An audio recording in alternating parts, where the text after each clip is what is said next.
Roteiro de estudos de história.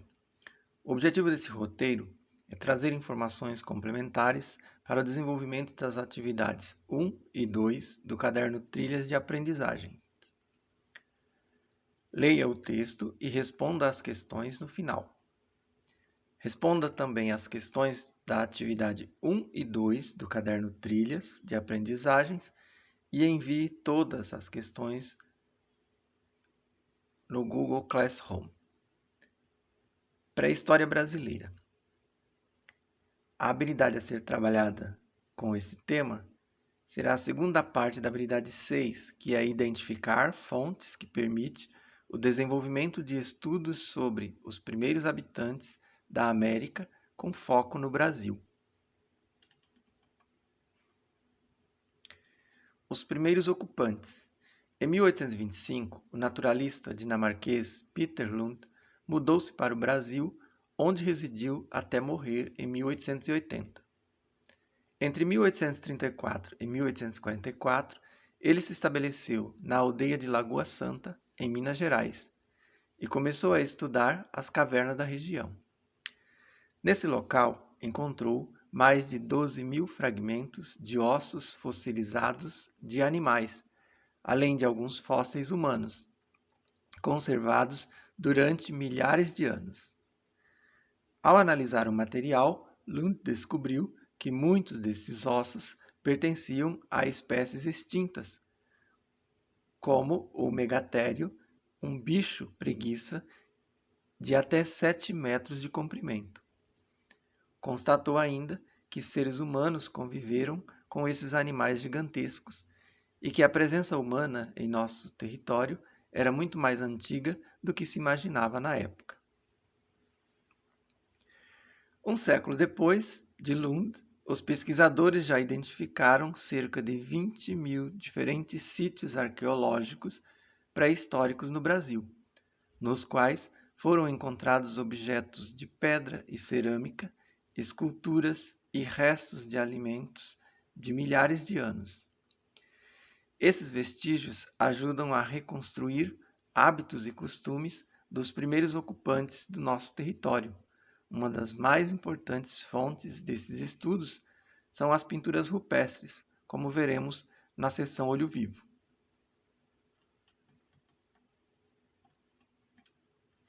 Sítios arqueológicos. A maior concentração de sítios arqueológicos no Brasil encontram-se no Parque Nacional da Serra da Capivara, em São Raimundo Nonato, Piauí. Veja o mapa abaixo. Com mais de 700 sítios, o local é considerado Patrimônio Cultural da Humanidade pela Organização das Nações Unidas, a ONU.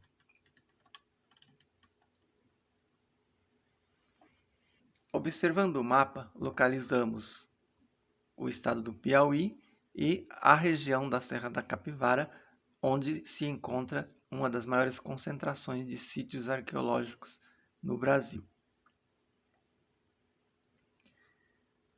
Além disso, a distribuição dos demais sítios arqueológicos é em todo o território nacional.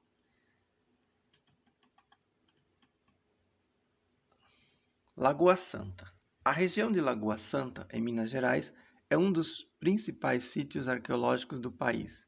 Aí foi encontrado o crânio de Luzia, além de machados de pedra. Também é antiga a apresentação humana do Vale do Peruaçu, no Alto São Francisco, Minas Gerais. Pesquisas indicam que esse lugar começou a ser ocupado há aproximadamente 11.000 anos. As tradições Umbu e Humaitá.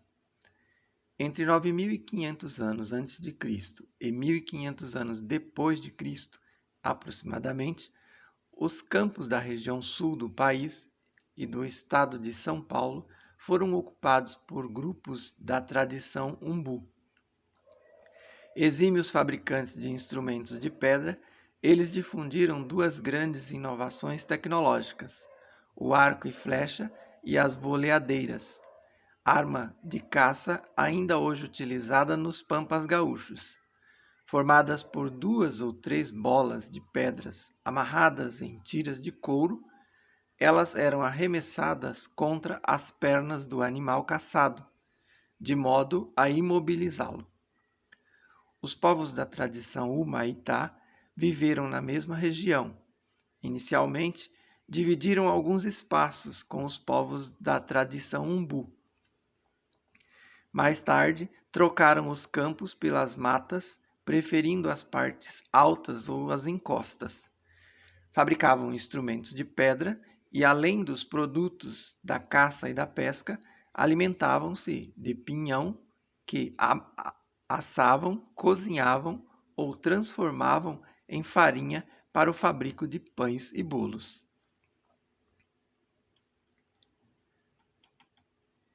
Os sambaquis.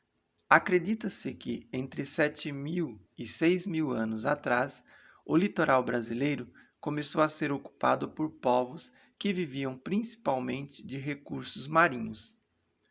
Como dispunham de comida abundante, proveniente da caça, da pesca e da coleta de frutas e raízes e moluscos, não precisavam mudar com frequência de um lugar para o outro e acabavam permanecendo por muito tempo na mesma região.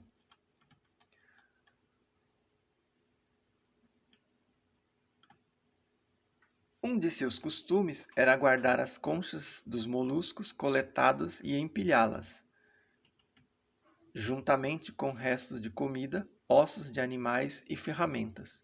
Aos poucos, essas pilhas se transformavam em elevações, algumas com mais de 20 metros de altura. São os sambaquis, palavra tupi, que quer dizer amontoado de mariscos, também chamados de concheiros. Nessas elevações, as pessoas construíam suas moradias e enterravam seus mortos. Os sambaquis são encontrados em trechos do litoral brasileiro, do Rio Grande do Sul até a Bahia e do Maranhão até o Pará. O sambaqui mais antigo do Brasil fica no Vale do Ribeira, no interior de São Paulo.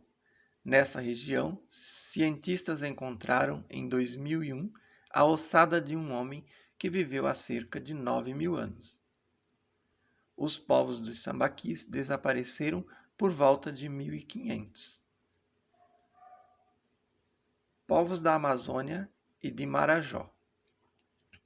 Pesquisas arqueológicas comprovam que a região amazônica já era habitada por povos caçadores, coletores há cerca de 12.000 anos.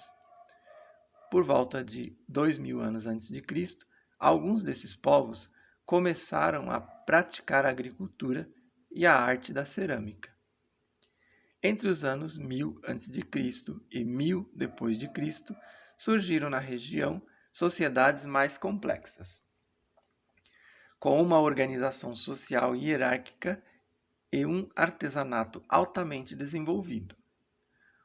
O centro de uma dessas sociedades parece ter se estabelecido nas proximidades da atual cidade de Santarém, no Pará, às margens do rio Tapajós. É a chamada cultura tapajônica, que se caracterizou por sua produção de objetos de cerâmica, como estatuetas, cachimbos, vasos e urnas decoradas com representações de animais ou pessoas. Os pesquisadores acreditam que esses objetos eram utilizados em cultos e cerimônias religiosas. Seção Olho Vivo. As inscrições rupestres são um dos mais belos e importantes vestígios deixados pelos paleoíndios, que viveram em regiões que hoje fazem parte do território brasileiro. Encontradas em superfícies rochosas, como paredes de grutas, cavernas e lajeados, essas imagens, muitas vezes, representam animais, cenas de caças, de luta ou de dança. Muitos desses registros são também grafismo, figuras geométricas ou sinais, cujos significados nos são desconhecidos. Em geral, as inscrições rupestres eram feitas com base em 3 técnicas. A pintura, caracterizada pela preparação de uma tinta líquida composta de pigmentos minerais como o óxido de ferro, misturados com água e gorduras vegetais e animais e aplicadas sobre a parede com os dedos e com instrumentos finos de madeira ou espinhos.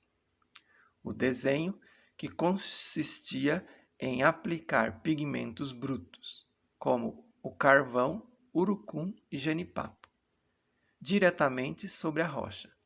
E a gravura, ou seja, desenhos em baixo relevo feitos com auxílios de ferramentas.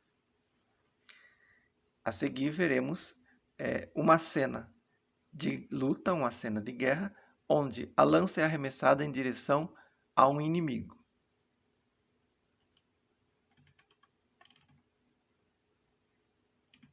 Na segunda cena, vemos o guerreiro adversário em confronto corpo a corpo com o inimigo. Na terceira cena, representação da ação de caçadores.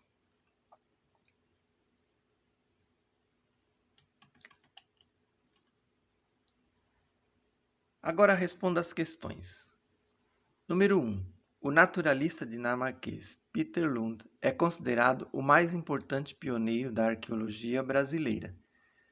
Por que seu trabalho foi relevante para o estudo de nossos paleoíndios?